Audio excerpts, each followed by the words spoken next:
যারা বলছে পিআর চাই উচ্চ কক্ষে নিম্ন কক্ষে, তারা তাদের ভিন্ন উদ্দেশ্য নিয়ে কথা বলছে।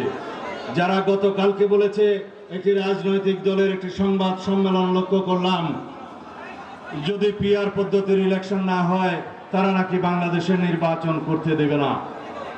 আমি আজকে আপনাদের সামনে ঘোষণা দিচ্ছি, আগামী 2026 ইংরেজি সনের ফেব্রুয়ারির প্রথমার্ধে রমজান শুরু হওয়ার সপ্তাহখানেক আগে বাংলাদেশের আগামী জাতীয় সংসদ নির্বাচন হবে ইনশাআল্লাহ। সেই নির্বাচন কেউ রুখতে পারবে না, সেই শক্তি কারো নাই একমাত্র আল্লাহ রাব্বুল আলামিন ছাড়া।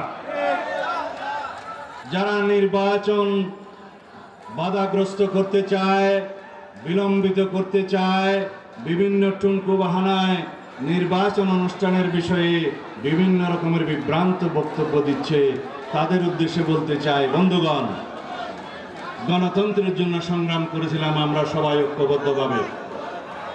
এই গণতান্ত্রিক অধিকার, ভোটের অধিকার ফিরিয়ে আনার জন্য আমরা রক্ত দিয়েছি।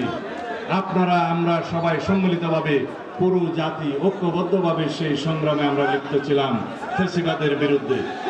এই ফ্যাসিবাদ বিরোধী যে গণতান্ত্রিক ঐক্য সৃষ্টি হয়েছে, আসুন আমরা সেই গণতান্ত্রিক ঐক্যকে সমুন্নত রাখি, সেই গণতান্ত্রিক ঐক্যকে আরো শক্তিশালী করি, সেই গণতান্ত্রিক শক্তিকে, ফ্যাসিবাদ বিরোধী জাতীয় ঐক্যকে একমাত্র শক্তি হিসেবে আমরা ধরে রাখি এবং সেই শক্তিকে কাজে লাগিয়ে ঐক্যবদ্ধ বাংলাদেশ আমরা সৃষ্টি করি।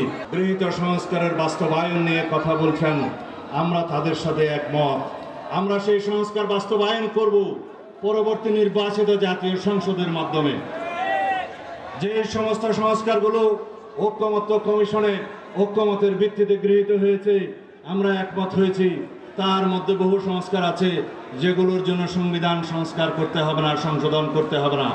সেই সমস্ত সংস্কারগুলো এখনই বর্তমান সরকার বাস্তবায়ন করতে পারে। যে সমস্ত সংশোধনীগুলো, সংস্কারগুলো সংবিধানের সাথে সংযুক্ত, সম্পর্কিত, সেই সমস্ত সংশোধনীগুলো কেবলমাত্র জনগণের ম্যান্ডেট প্রাপ্ত একটি নির্বাচিত রাজনৈতিক সরকার এবং সংসদে কেবল সেটা বাস্তবায়ন করার উপযুক্ত ফোরাম। আমরা সাংবিধানিক সংস্কার করছি, রাষ্ট্র কাঠামোর গণতান্ত্রিক সংস্কার করছি। আমরা একটি লক্ষ্য নিয়ে সংস্কার করছি, যাতে এই দেশে আর কোনোদিন ফ্যাসিবাদের উৎপত্তি না হয়, জন্ম না হয়। সাংবিধানিকভাবে অথবা সংসদীয়ভাবে ব্যক্তি স্বৈরতন্ত্রের প্রবর্তন না হয়, ব্যক্তি স্বৈরতান্ত্রিকতার প্রবর্তন না হয়,